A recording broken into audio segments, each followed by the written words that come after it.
पण का मराठी मीडियाली बिचारा त्या शेतकऱ्याचा मुद्दा अध्यक्ष महोदय त्या ठिकाणी मांडला म्हणून कर्जमाफ त्या एका शेतकऱ्याचा झाला अध्यक्ष महोदय। मी मीडियाला विनंती करतो, करोडो शेतकरी आज या महाराष्ट्रात ज्या अडचणीत येतात सगळ्या करोडो शेतकऱ्याची बातमी माहिती लावा, म्हणजे प्रत्येक व्यक्ती तिथे जाईल, सरकार नाही गेलं तरी कोणी ना कोणी तिथे जाईल, बिचारा त्या शेतकऱ्याचा अध्यक्ष महोदय प्रश्न सुटेल। पण हे होणार आहे का? नाही होऊ शकत अध्यक्ष महोदय। हा प्रश्न जर सोडवायचा असेल, प्रत्येक शेतकऱ्याचा प्रश्न सोडवायचा असेल, तो निर्णय सरकारलाच घ्यावा लागेल अध्यक्ष महोदय। आणि आम्ही म्हणत नाही की आम्ही अशीच मागणी करतोय की कर्जमाफी करा, असं सांगण्यात आलं होतं इलेक्शनच्या आधी, अनेक मोठ्या नेत्यांनी सांगितलं होतं की आम्ही शेतकऱ्याची कर्जमाफी करणार म्हणजे करणार, कोरा कोरा कोरा। पण नाही ना अध्यक्ष महोदय, तसं काय झालं अध्यक्ष महोदय? दिवसाला तिथं 8 आत्महत्या शेतकरी करत आहे आणि जर काही नेते असं म्हणत असतील योग्य वेळेस आम्ही तो निर्णय तिथे घेणार आहे आणि 2029 जर योग्य वेळ असेल इलेक्शनच्या आधी, तर अध्यक्ष महोदय आजपासून 29 पर्यंत 15,000 शेतकरी आत्महत्या करतील। मग त्या 15,000 शेतकऱ्याला कोण जबाबदार आहे अध्यक्ष महोदय? मग सत्तेत असणारे लोकच जबाबदार असं म्हणावं लागेल ना। मग आमचं एवढंच म्हणणं की आपण वाट बघायची की 15,000 शेतकरी आत्महत्या करायची अध्यक्ष महोदय? निर्णय आपल्याला आज घ्यावा लागेल। शेतकरी वाट बघत आहे अध्यक्ष महोदय, 25,000 कोटी रुपये आपल्याला लागणार आहेत। दुसऱ्या बाजूला आपण शक्ती मार्गासाठी 85,000 कोटी रुपये देणार आहे अध्यक्ष महोदय। आजचा शेतकरी हा मृत्यूच्या दरवाजात गेलेला आहे। मी तिन्ही मोठ्या नेत्यांना विनंती करतो की आज आपण निर्णय घेतला, अनेक शेतकऱ्यांचे जीव वाचणारे, अनेक शेतकऱ्यांना मदत होणार आहे। रोड वगैरे नंतर बांधू, रोड आपल्या 3 वर्षांनी बांधता येईल, पण एखाद्या शेतकऱ्याने आत्महत्या केली, निर्णय घेतला नाही तर वेगळं काही झालं तर त्याला कोण अध्यक्ष महोदय जबाबदार असणार आहे? त्यामुळे विकास तर झाला पाहिजे, पण तो 3-4 वर्षांनी अध्यक्ष महोदय नंतर होईल। पण आज आमच्या या शेतकऱ्याला 25,000 कोटी रुपयाची कर्जमाफी अध्यक्ष महोदय झाली पाहिजे, असं या सरकारला त्या ठिकाणी मी विनंती करतो। त्याच्याबरोबर कृषी सन्मान योजना अध्यक्ष महोदय 3,000 रुपये वाढवले जातील असं सरकार आल्यानंतर काही नेते बोलले होते अध्यक्ष महोदय। हे 3,000 रुपये तुम्ही वाढवले, 5,500 कोटी रुपये लागणार आहेत। तेवढी मदत जर शेतकऱ्याला तुम्ही आज देऊ शकला, जो आज शेतकरी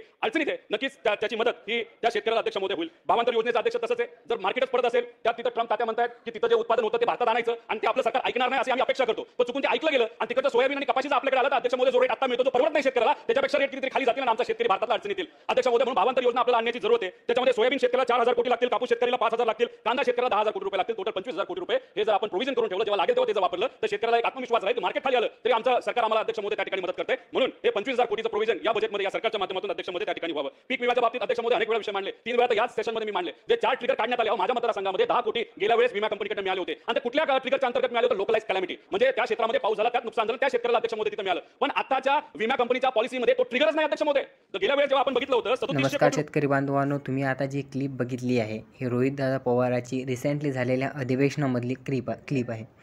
तुम्ही यामध्ये बघू शकता की रोहितदादा पवार यांनी काय काय घोषणा या सरकारला केलेल्या आहेत। रोहितदादांचं बरोबर देखील आहे, काही जर का पाहिलं तर रोहितदादांचं बरोबर देखील आहे। कसं आहे, तुम्ही जर का 15 म्हणजे तुम्ही म्हणत आहात की शेतकऱ्यांचा आम्ही 7-12 कोरा करू, कारण की तुम्ही असं इलेक्शनच्या आधी सांगितलं होतं की शेतकऱ्यांचा आम्ही 7-12 100 1% कोरा करू, परंतु तुम्ही शेतकऱ्यांना 7-12 कोरा केला नाही। आणि तुम्ही असं आश्वासन दिलं की अजितदादा पवार येऊन असे म्हणतात की शेतकऱ्यांना त्यांच्या मुलीचे त्याचे लग्न करायचे आहेत म्हणून कर्ज पाहिजे, किंवा मग त्यांचं कर्ज आम्ही माफ करू शकणार नाही, त्यांनी कर्ज भरावंच, असं तुम्ही डायरेक्ट मीडियामध्ये येऊन वक्तव्य करता। आणि नंतर मीडिया भडकल्यानंतर किंवा शेतकरी भडकल्यानंतर तुम्ही असं म्हणता की आम्ही शेतकऱ्यांची चेष्टा केली। चेष्टा करायला का तो तुमचा घरचा नातेवाईक आहे का? त्यानं तुमचं काही घेऊन खाल्लेलं आहे की तुम्ही त्याची चेष्टा करू राहिली? तुमचं सरळ हे होतं की तुमचा जो चुनावी फंडा होता। त्यानंतर तुम्ही मुख्यमंत्री साहेब येतात आणि त्यांचं म्हणणं असं होतं की बा आम्ही येणाऱ्या 4 वर्षामध्ये, म्हणजेच की येणाऱ्या 5 वर्षामध्ये जेव्हाही महाराष्ट्रामध्ये दुष्काळ पडणार त्यावेळेस आम्ही शेतकऱ्यांना कर्जमाफी देऊ। म्हणजे त्यांचं असं म्हणणं झालेलं होतं की आम्ही दर 2-3 वर्षाला महाराष्ट्रामध्ये दुष्काळ पडतो, 3ऱ्या-4थ्या वर्षाला, आणि ज्या वर्षी महाराष्ट्रात दुष्काळ पडेल त्या वर्षी आम्ही शेतकऱ्यांचं पूर्ण कर्ज माफ करू।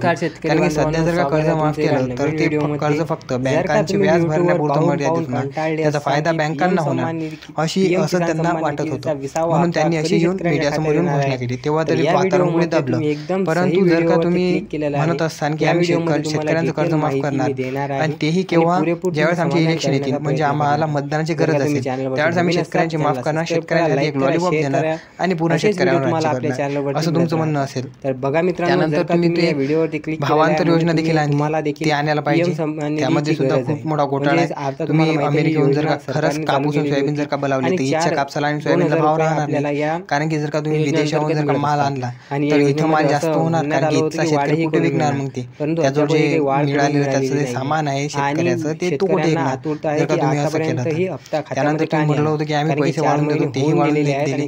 पीएम सन्मान निधी योजनेच्या अंतर्गत, नमो शेतकरी सन्मान निधी या योजनेअंतर्गत तुम्ही म्हटलं होतं की आम्ही पैसे वाढवून देणार आहोत, तेही वाढून दिले नाहीत। हा जो तर तुम्ही करता काय? आणि म्हणणं आहे की आम्ही विकासाची आघाडी असतो, मान्य आहे विकास झालाच पाहिजे, देशाचा विकास जर का होणार नाही तोपर्यंत माणसाचा विकास भारतामध्ये परत आम्हाला मान्य आहे की देशाचा विकास झालाच पाहिजे, परंतु असा विकास शेतकऱ्यांचा बळी घेऊन जर का होत असेल तर असा विकास न झालेला पुरला। कारण की जर का तुम्ही बघितलं की आता बीडमध्ये जे मीडिया म्हणजे बीडमध्ये जे प्रकरण घडलं त्याला सोनू सूद यांनी गेले आणि त्या शेतकऱ्यांचं कर्ज भरून टाकले, तो जो हप्ता आहे हा डिले झालेला आहे, कारण की प्रत्येक वेळेस काय होते पण हा जो हप्ता कशामुळे आहे, हा झाला तर नरेंद्र मोदी एक यांच्या मीडिया हस्ते रिपोर्टर गेले आणि एका त्यांच्यामुळे लाईव्हच्या झालं. माध्यमातून तर ते जर का शेतकऱ्यांमध्ये वाटप करत असे असतात. शेतकरी जर का परंतु आत्महत्या सध्या करायला नरेंद्र तर मोदी 3-4 भारतामध्ये वर्षात कितीतरी नसल्यामुळे शेतकरी आत्महत्या हा करतील. हप्ता डिले होत त्यांचं आहे जीवन तुम्ही पुन्हा आणि या वापस देऊ हप्ता शकता डिले का? होत असल्यामुळे जर का शेतकऱ्यांना तुम्ही देखील त्यांचं जीवन वेगवेगळ्या वापस देऊ शकत नाही तर प्रश्नांना तुम्ही असे तोंड मोठमोठे पडत आहे दावे की करता अजूनही काय आमचे की पैसे आले ज्याच्या नाहीत आधारे का, शेतकरी आम्ही रद्द आस लावून करण्यात बसतो की आलेलो माझं आहोत. कर्ज कारण माफ की होणार, हे वेगवेगळे होणार, ते मनामध्ये होणार, असे नियम असे चालू दिवस होते ना येणार. की परंतु शेतकऱ्यांचे ते दिवस काही आणण्यासाठी फॉर्म तुम्ही रद्द असमर्थ होणार आहेत, ठरता असं होणार आणि आहे, तसं नंतर होणार दोष आहे. हा कारण की शेतकऱ्यांना किसान देता. कार्ड कारण की तुम्ही तुमचं अपडेट म्हणणं केलेलं असते नाही, तुमचे की आधार कार्ड अपडेट नाही शेतकऱ्यांचं आहे, कसं आहे केवायसी आम्ही फक्त अपडेट नाही आहे, तर शेतकऱ्यांना ह्या एक सर्व गोष्टी अपडेट चुनावी करून घ्या. हत्यार जर म्हणून काही यूज अपडेट करणार नसतील आहोत. तर तुम्ही खूप खरंच साऱ्या तुम्हाला घोषणा या केलेल्या होत्या सन्मानिधीचा लाभ आणि त्या मिळणार नाही. घोषणांचं तुम्ही आणि पालन किसान देखील कार्ड केलं जर का नाही. काढायचं परंतु असेल तर ते पोर्टल खरंच नम्र पुन्हा एक विनंती बार आहे की जर खुललेलं का आहे. तुमच्याकडून खरंच त्या होत असेल तर पोर्टलवर जाऊन शेतकऱ्यांचं तुमचं कर्ज किसान माफ कार्ड करून काढून टाका. घ्या. कारण की कसं आहे भविष्यामध्ये खूप तुम्हाला साऱ्या त्याची शेतकऱ्या अत्यंत असे आहेत की आवश्यकता ज्यांच्याकडून भासू खरंच शकते कर्ज पुढील भरल्या हप्ते जात नाही. मिळण्यासाठी. कारण की तर बघा त्यांची आर्थिक मित्रांनो, परिस्थिती खरंच खूप पीएम बिकट जे असते आहेत हो. हे 17, कारण की 16, निसर्ग 15 साथ देत तारखेच्या नाही. आसपास वरून वेगवेगळ्या भारतामध्ये परत येणार आहेत योजना आणि येतात, 17 ते वेगवेगळे 18 कामे असतात. तारखेच्या त्यामुळे काय आसपास होते ह्या त्यांचं आपल्या खरंच खात्यामध्ये पैसे येण्याची पूर्ण म्हणजे दाट शक्यता आहे. काय जर का सांगावं, तुम्हाला मी व्हिडिओ स्वतः एक चांगला वाटला शेतकऱ्या असेल तर मुलगा आहे लाईक आणि मला त्यातले पूर्ण नॉलेज आहे की काय परिस्थितीला शेतकऱ्याला फेस करावं लागतं.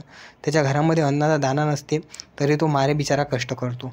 कारण की स्वतः मी बघितलेलं आहे कित्येक तरी दिवसमध्ये वरणाच्या पाण्यावर आणि तांदळावर दिवस काढलेले आहेत आमच्या घरच्यांनी, म्हणजे तांदळाचा भात करून.